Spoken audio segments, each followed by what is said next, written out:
Good morning student, peer second year. Guidance and counselling. Guidance and counselling में अभी इतने दिन से आपके जो मतलब रिवीजन चल रहा था वो समूह निर्देशन का चल रहा था। अब बात आती है व्यक्तिगत परामर्श। ऐसे देखा जाए तो समूह निर्देशन ज़्यादा बेटर होता है व्यक्तिगत परामर्श से। फिर भी ये माना जाता है कि जो ये व्यक्तिगत परामर्श क्या होता है, पर्टिकुलरली एक व्यक्ति के रूप में होता है। मतलब ये देखा जाता है जो हम परामर्श प्रदान करते हैं वो एक व्यक्ति को करते हैं। तो अगर जब हम एक व्यक्ति को परामर्श प्रदान करते हैं तो हमारे सामने दो चीजें निकल के आती है कि शिक्षण प्रक्रिया के दौरान इसके अंदर से दो ध्रुव माने जाते हैं। कौन कौन से? जो परामर्श की प्रक्रिया होती है,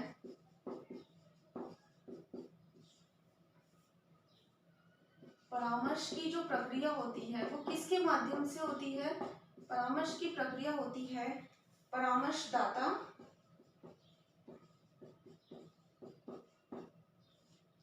और परामर्श प्रार्थी।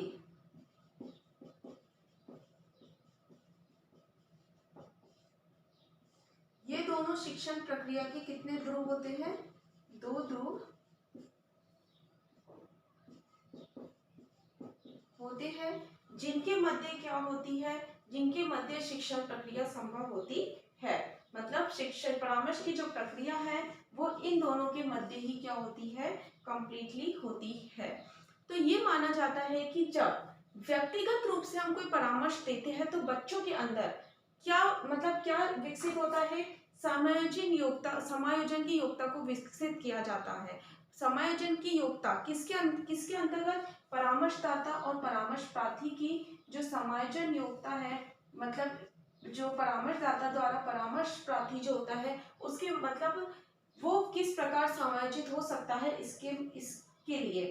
तो इसके अंदर समायोजन की विकास का कौशल विकसित किया जाता है। अब व्यक्तिगत परामर्श में क्या होता है, पर्टिकुलर एक व्यक्ति की हम बात कर रहे हैं तो केवल एक व्यक्ति को ही क्या दिया जाता है, परामर्श दिया जाता है। जैसे समूह निर्देशन में या समूह परामर्श में हम मतलब क्या कर रहे थे, समूह में निर्देशन प्रदान करते हैं, लेकिन इसके अंदर एक व्यक्ति को ही क्या दिया जाता है, परामर्श दिया जाता है। और जो वो परामर्श दिया जाता है वो किसके माध्यम से दिया जाता है? व्यक्ति की योग्यता, आयु, अनुभव, आवश्यकता, महत्वता, मतलब इन सबको आधार बनाते हुए ही, इन सबको ध्यान में रखते हुए व्यक्ति को परामर्श प्रदान किया जा रहा है, वही क्या कहलाता है, व्यक्तिगत परामर्श कहलाता है। मतलब अब ये बोला गया है कि अलग अलग राइटरों ने व्यक्तिगत परामर्श की अलग अलग डेफिनेशन बताई है। तो जो पहली डेफिनेशन है वो ये है,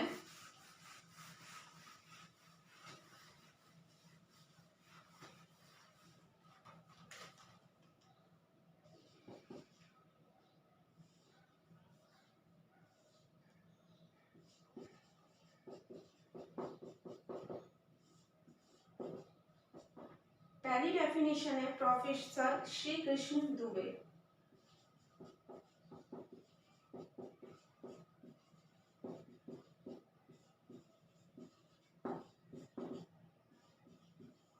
इनके अनुसार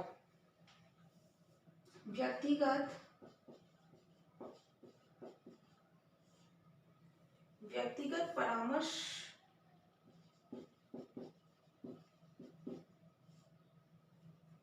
परामर्शदाता द्वारा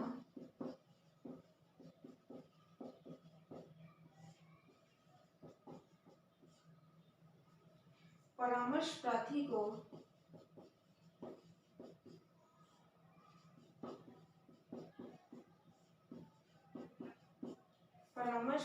को प्रदान वह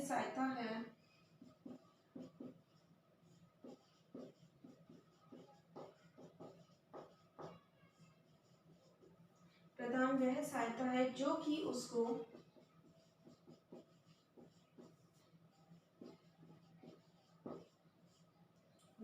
उसको स्वयं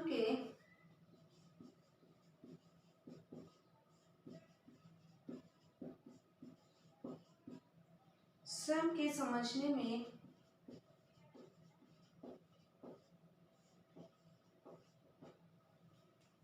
तथा प्रत्येक क्षेत्र में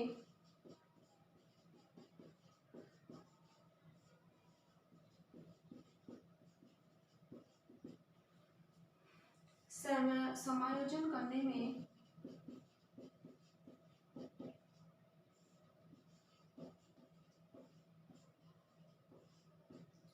समायोजन करने में महत्वपूर्ण भूमिका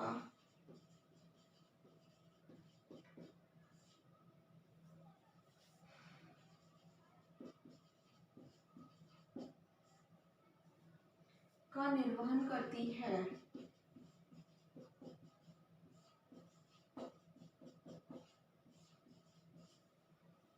ठीक है। व्यक्तिगत परामर्शदाता द्वारा परामर्श प्रार्थी को प्रदान की गई वह सहायता होती है जो कि उसको स्वयं के समझने में तथा प्रत्येक क्षेत्र में समायोजन करने में महत्वपूर्ण भूमिका का निर्वाह करती है।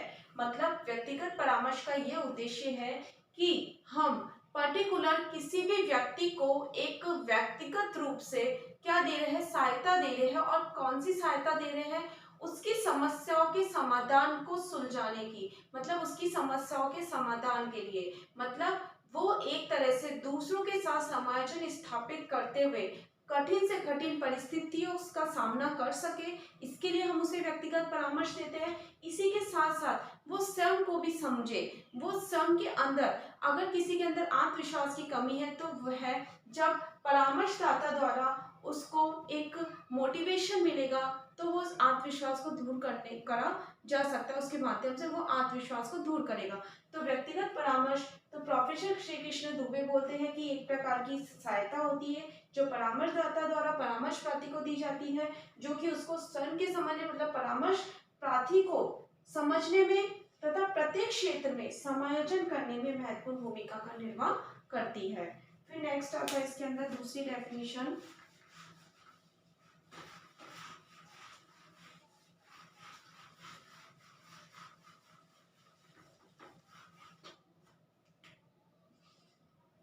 श्रीमती आर के शर्मा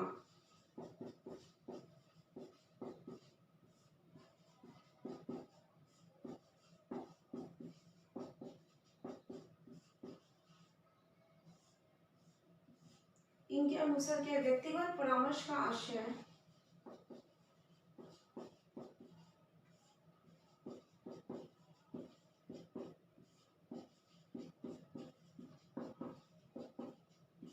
व्यक्तिगत परामर्श का आशय उस परामर्श प्रक्रिया से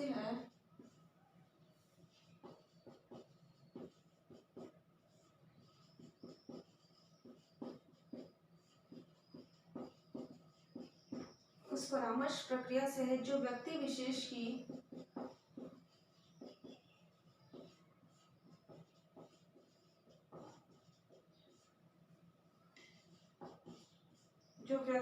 विशेष की परिस्थिति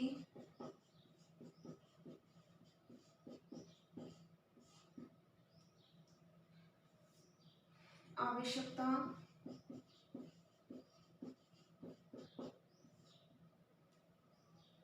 योग्यता क्षमता एवं परिपक्वता के आधार पर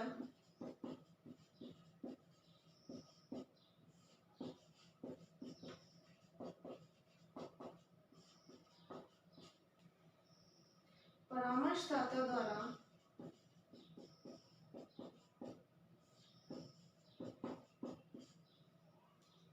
प्रदत्त सहायता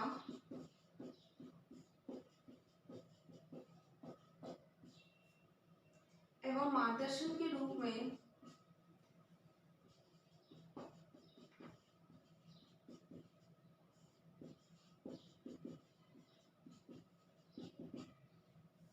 संपन्न होती है।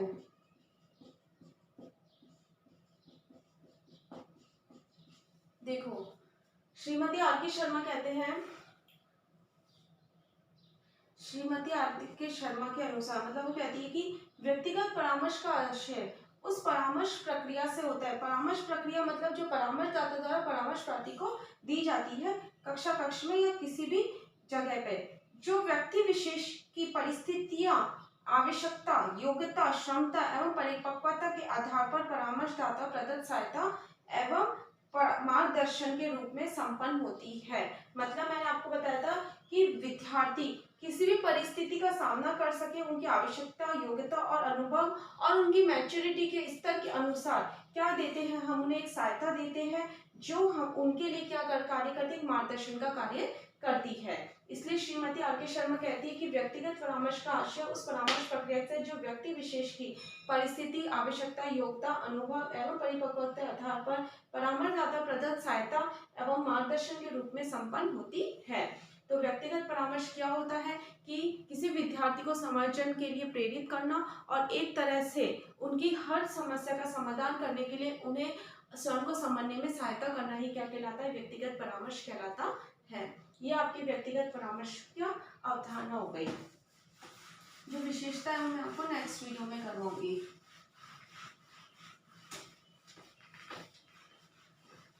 आपका होमवर्क है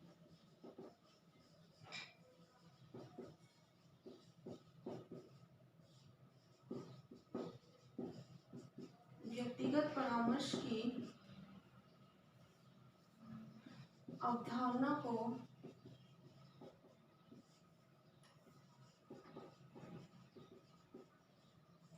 स्पष्ट कीजिए। व्यक्तिगत परामर्श की अवधारणा को स्पष्ट कीजिए। घर पर ये सुरक्षित रहिए। Thank you.